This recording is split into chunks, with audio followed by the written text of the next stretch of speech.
खुलुमबाय गिबियावनो नोंथांमोन बयनिसिमबो गोजोन फुंबिलिनि गाहाम हामलायनायखौ बावहरनायजों लोगोसे सोरजि दा क्रिएटिभिटी चेनेलाव बरायनानै लाग्रोनाय जालायबाय। दिनै 25 नभेम्बर 2023 मायथाइनि माखासे गोनांथार खौरांफोरखौ नोंथांमोननि सिगाङाव फोरमायथिना होनो आवगायनाय जालायबाय। नोंथांमोनहा नायनानै जुदि मोजां मोनोब्ला लाइक खालामगोन, शेयार खालामगोन होनना आसा खालामबाय। लोगोसे चेनेलाव गोदान फैदोंब्ला साबस्क्राइब खालामनानै लानो थाखायबो गुरै खावलायबाय।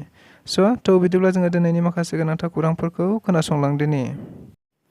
खाम्फा बरगयारी बिथाङा थाबैनो इउपिपिएल दोलोआव जयनिं जासिगोन। बिथाङा इउपिपिएल दोलोआव जयनिं जायोबा आङो 14 नं चिरां दुवार बियाबखौ बिथां खाम्फा बरगयारीनो गथायनानै होनाय जागोन। मानोना बिथाङा राजखान्थियाव आंनिख्रुइ सेनियर आरो बर' हारिनि थाखाय राजखान्थिया देरसिन नङा, बर' हारिया जौगाबानो जायो। बाथ्राखौ बुंथिनानै होदों आथिखाल हाग्रा बिफाननि मावफुं सोद्रोमा रनजित बसुमतारी बिथाङा। थारैनो मिथिनो मोननाय बायदिब्ला आथिखालाव रनजित बसुमतारी बिथाङा खौरां बिजोंफोरनि गेजेरजों थारैनो बुंबाय थादोंदि आगुनि बिटिसिनि बारग' लेङाइ गाहाय मावफुं सोद्रोमा खाम्फा बरगयारीया आथिखालाव इउपिपिएल दोलोआव जयनिं जानो थांगासिनो दं होननानै बुंनाय बायदिनो मैयाबो आरोबाव बे एखे बाथ्राखौनो फिन खौरां बिजोंफोरनि गेजेराव बुंथिनायखौ नुनो मोननाय जादों। जेराव बिथाङा बुंथिनानै होनाय बायदिब्ला खाम्फा बरगयारीया इउपिपिएल दोलोआव दाबावैनो जयनिं जासिगोन। थारैनो 14 नं चिरां दुवार बियाबखौ आं बिथांनोनो गथायनानै होनाय जागोन। मानोना बिथाङा आंनि सिनियर, लोगोसे बर' हारिनि थाखाय राजखान्थिया देरसिन नङा होननानैबो बुंथिनानै होनायखौ नुनो मोननाय जादों। लोगोसे बेनि अनगायैबो बिथाङा खौरां बिजोंफोरनि गेजेराव आरो बुंथिनानै होबावदों दि खाम्फा बरगयारीया बिपिएफ दोलोआव जेसेबां थागोन बियो बिपिएफ दोलोनिनो जानानै रायजो राजाफोरनि सिगाङाव बाथ्रा बुंखागोन। गतिके बिथाङा दाबावैनो इउपिपिएल दोलोआव जयनिं जासिगोन। थारैनो बारग' एनडिएफबिफोरा गावजों गावनो गोरोबथियाव गैला नामा? एबा इउनाइटेड फराम अफ एक्स एनडिएफबि बिथांमोनहा मिरु आफाद आरो जिल्ला आफादफोरनि गेजेराव मोनसेबो सावरायलायनाय गैया नामा? जायखौ लानानै आथिखालाव समाजारि बिजोंनि गेजेरजों गावबा गावनि गेजेरावनो मिरु आफाद आरो जिल्ला आफादफोरनि गेजेराव बाथ्रा दान्थे-बिदान्थे जाबाय थानायखौ नुनो मोननाय जादों। नंगौ, बेबायदिनो आथिखालाव गुबुन गुबुन एक्स एनडिएफबि आरो इउनाइटेड आफादनि गुबुन गुबुन सोद्रोमाफोरा आथिखालाव गुबुन गुबुन राजखान्थि दोलोफोराव साफानि उनाव साफा जयेन जाबाय थानायखौ नुनो मोनदों। जायखौ नोजोर बोनानैनो गुबुन गुबुन एक्स एनडिएफबि इउनाइटेड फरामनि सोद्रोमाफोराबो बायदि बाथ्रा बुंथिनायखौ नुनो मोनबावनाय जादों समाजारि बिजोंनि गेजेरजों। नाथाय बेबायदिनो दाखालिबो आरोबाव खान्दानि बाथ्राखौ लानानै जाय एक्स एनडिएफबि चिरां जिल्लानि बिथांमोनहा बुंथिनाय बायदिब्ला बिथांमोननि फिनजाथाय होनानै मिरु आफाद एक्स एनडिएफबि इउनाइटेड फरामाबो गोख्रों बाथ्रा बिथांमोननि सोमोन्दै बुंथिफिननायखौ नुनो मोननाय जादों। जायखौ लानानैनो फिन मिरु आफादनि एक्स एनडिएफबि इउनाइटेड फरामनि सिगाङाव फिन बाथ्रा बुंफिननायखौ नुनो मोनदों चिरां जिल्ला आफादनि दैदेनगिरि बिथांमोनखौ। बेनि अनगायैबो मिरु आफादा जोंखौल' मानो बुंदों?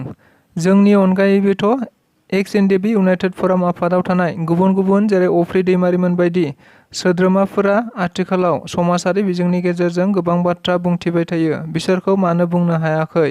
लोगोसे बेबायदि खालामबाय थायोब्ला जोंनि समाजा बोरै सोलिगोन?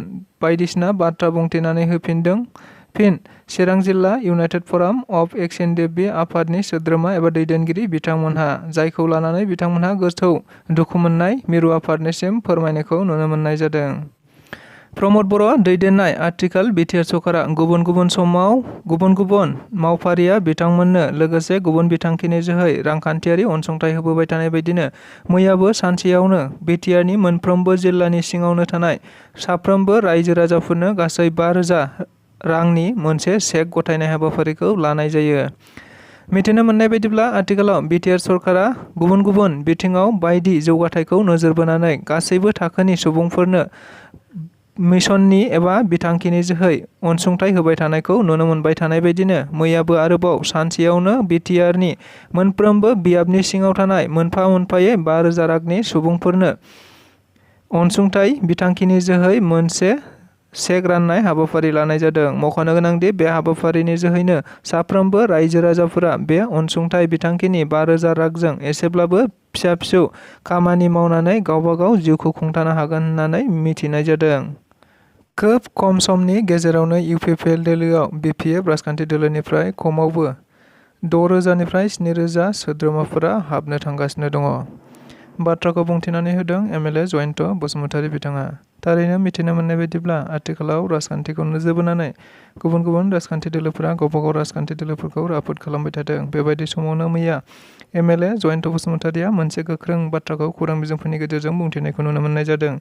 बिथाङा बुंथिनाय बायदिब्ला खोब समनि गेजेरावनो इउपिपिएल राजखान्थि दोलोआव चिरां जिल्ला बिपिएफनिफ्राय गासै 6,000निफ्राय 7,000सिम सोद्रोमा बिथांमोनहा जयनिं जानो थांगासिनो दङ होनना बुंथिनानै होदों। सिगाङाव फैबाय थानाय 2024 मायथाइयाव जानो गोनां लकसभा बिसायख'थिखौ नोजोर बोनानै गुबुन गुबुन राजखान्थि दोलोफोरा आथिखालाव गावबागाव राजखान्थि दोलोफोरखौ राफोद खालामनांगौनि थांखिजों बायदि हाबाफारि लानानै मेल मिटिं खालामबाय थानायखौ नुनो मोनबाय थानाय जादों। नंगौ, बेबायदिनो बिपिएफ, इउपिपिएल आरो बिजेपिआबो आथिखालाव दाब दाब जायगाफोराव जयनिं हाबाफारि आरो सुबुंगमा हाबाफारि लाबाय थानायखौ नुनो मोननाय जादों। नंगौ, बेबायदिनो मैयाबो आरोबाव क'क्राझार जिल्लानि सिङाव थानाय क'क्राझार सोहोरनि ग्रिनफिल्डआव मोनसे सुबुंगमा बिजेपि दोलोनि हाबाफारि लानायखौ नुनो मोनदों। जेराव मिथिनो मोननाय बायदिब्ला गुबुन गुबुन राजखान्थि दोलोनिफ्राय बे सुबुंगमा हाबाफारिजों लोब्बा लाखिनानैनो गासै 20 सोद्रोमाफोरा बिजेपि दोलोआव जयनिं जादों होनना मिथिनो मोननाय जादों। मख'नो गोनांदि बे ग्रिनफिल्डआव जानाय बिजेपिनि सुबुंगमायाव खमैबो 5,000निबो बांसिन रायजो राजाफोरा हाबाफारियाव बाहागो लादों होनना मिथिनो मोननाय जादों। मख'नो गोनांदि बे हाबाफारियाव गुबैयै आसामनि मन्त्रि जयन्त मल्ल बरुवा बिथां आरो फैजस हाजरिकाया बिथांमोनहाबो बाहागो लाफैनायखौ नुनो मोननाय जादों। थारैनो मिथिनो मोनबावनाय बायदिब्ला बे हाबाफारियावनो गुबैयै बिटिआरनि गाहाय मावफुं सोद्रोमा प्रमद बर', एमएलए, एमसिएलए आरो गोबां मावफुं सोद्रोमा बिथांमोनहाबो हाबाफारियाव बाहागो लानानै गाजा गोमजायै मावफुंनायखौ नुनो मोननाय जादों।